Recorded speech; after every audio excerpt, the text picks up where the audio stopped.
రోగం పోతనే లేదయ్యా, నడుమున పస్సలు పోతలేదయ్యా, నడుమున పస్సలు. అమ్మ విశ్వాసం ఉంచాలి, విశ్వాసంతో ప్రార్థన చేసుకోవాలి. మస్తు విశ్వాసం ఇస్తున్నా నేను, ఎంత మస్తు విశ్వాసం వస్తున్నా. అరే విశ్వాసం ఉందని నీవు చెప్పుడు కాదు, నీ లోపల విశ్వాసం ఉందని ఎవరు చెప్పాలి? ఇప్పుడు కనాను స్త్రీ లోపల విశ్వాసం ఉందని ఎవరు చెప్తున్నారు? ఎందుకు? ఆ బిడ్డను, దయ్యం పడిన బిడ్డను పట్టుకుని యేసయ్య వెనక పరిగెత్తుతా ఉంది. యేసయ్య పట్టించుకోకుండా మౌనంగా వెళ్ళిపోతూ ఉంటే, యేసు ప్రభు ఏదో బాగు చేస్తాడనుకుంటే, యేసు ప్రభు ఏదో స్వస్థపరుస్తాడనుకుంటే, ఆయన ఎందుకు వస్తే పట్టించుకోకుండా వెళుతున్నాడని విసుక్కోలేదు, సనుక్కోలేదు, వెనకకు వెళ్ళిపోలేదు, వెనకడుగు వేయలేదు. కానీ యేసు ప్రభు మౌనంగా ఉన్నప్పటికీ విశ్వాసముతో ఆయనను వెంబడించింది.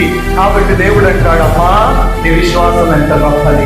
నీ ప్రార్థనకు జవాబు రావడం కొంచెం ఆలస్యం అవుతుందేమో, వెంబడించు. నీ రోగం పోవడానికి కొంచెం ఆలస్యం అవుతుందేమో, వెంబడించు.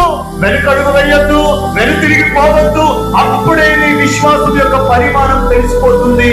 ఈ కనాను స్త్రీ యేసయ్య పలకకపోయినా, మేలు చేయకపోయినా అదే విశ్వాసముతో వెంబడిస్తుంది. అందుకే దేవుడు అంటాడు, అమ్మా నీ విశ్వాసము గొప్పది, నీ విశ్వాసము గొప్పది. హల్లెలూయా.